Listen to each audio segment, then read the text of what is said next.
By now, people are aware that on April 2nd, 2024, essentially a Tuesday, the first Tuesday in April, Funimation will die,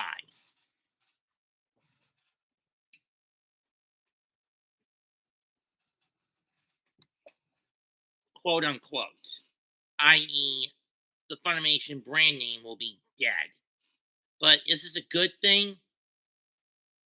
I've had a couple of weeks to reflect on it, and my thought is technically yes, but in the long term, no. As all of their back catalog,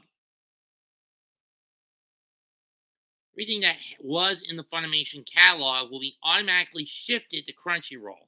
And to make matters worse, anyone with a Funimation subscription can't recover, will not be able to recover what they had saved on Funimation and move it over to Crunchyroll.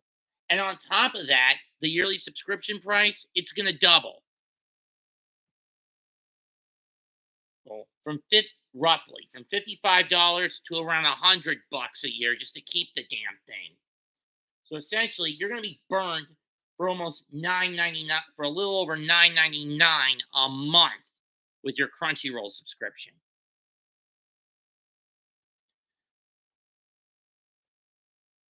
From what I'm understanding about this.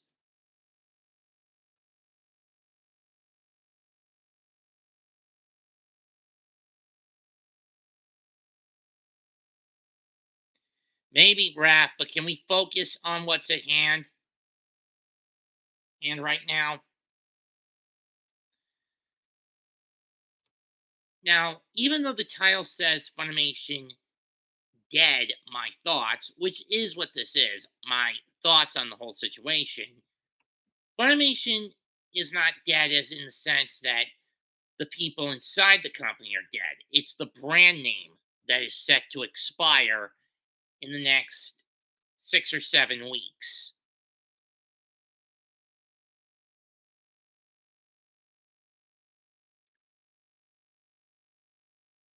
For better or worse, it is time to put this dog to sleep, so to speak.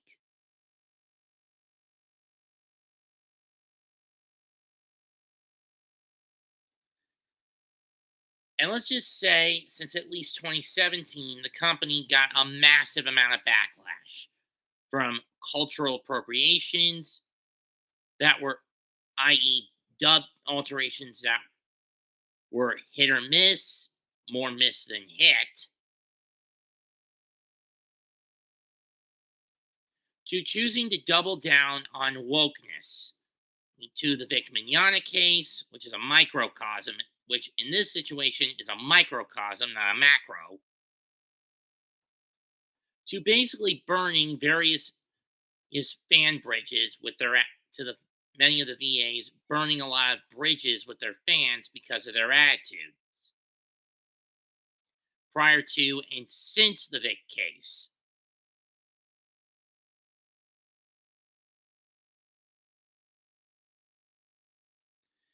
It holds true with the old adage: you get woke, you go broke. Personally, I don't even think Crunchyroll is going to be long for this world. Anyone who's known some of my pro Trump tirades will know that once he's sworn back in, he's going after every deep state cog. And while not a major cog in the mainstream deep state media machine, Crunchyroll and by proxy Sony are part of that machine with how much propaganda they can pump out, both in films and in films and anime and in video games.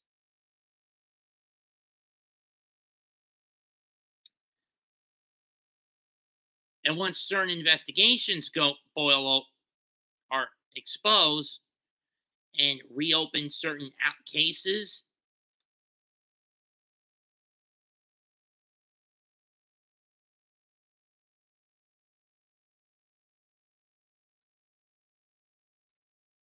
true, Nightwing, true. I could see many of the big wigs, whether they be the corporate executives or the voice actors, ending up getting getting forced to face a sentence. Best case scenario for some of them, they get a life sentence in prison. Worst case scenario, try, convict, trial, conviction, and execution. Granted, I only see this going predominantly with the corporate executives at Sony, not so much with most and the more pedophilic and disgusting of the voice actors, not so much of the minor players. Most they'll get is a life sentence at best and community service at worst.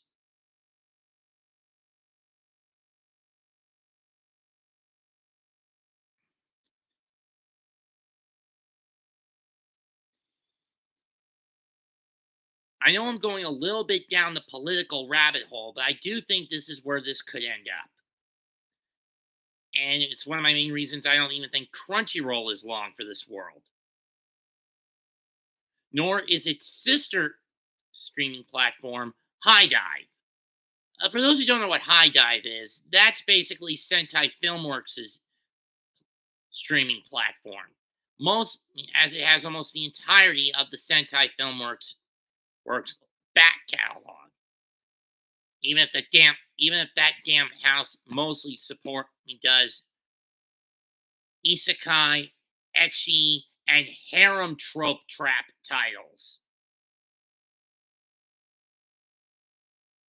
Basically, the stuff that Crunchyroll proper tries to sweep under the rug and doesn't touch with a 10-foot pole, coupled with some old school retro titles. Even though I don't know how they ended up with Loop on the Third Part 6, I think Discotech did a good job in distributing parts 1 through 5 fairly well.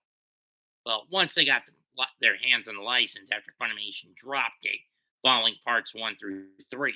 He dropped the ball on Lupin following parts 1 through 3. But then again, the Lupin license bounced hands again. And as now, that franchise is in the hands of FilmRise, a retro television series distribution company who predominantly does not work with animation. They do live action stuff.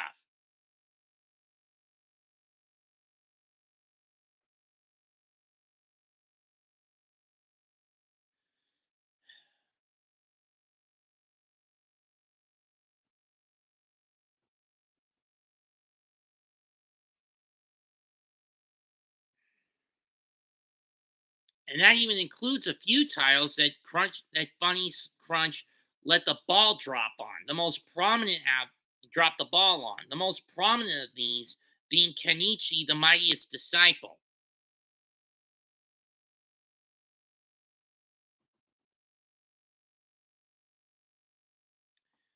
So, in conclusion, it's not a matter of if Crunchyroll goes down, it's when it ends up getting destroyed.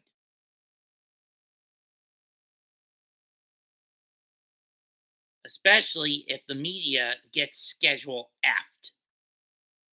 I don't mean raped F. I mean being listed as federal employees and then get stripped of certain protections.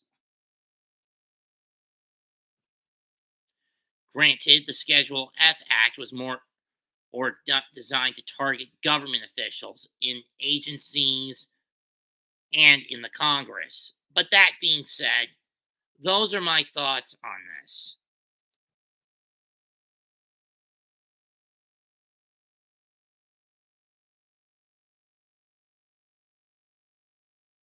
Because that's how I'm looking at this. That's my perspective on this whole situation. April 2nd, Funimation dies, or at least the brand name does. Leave a comment, smash the like, and sub to the channel. This is Mets2128 signing out. Goodbye, and good fucking night. Bang.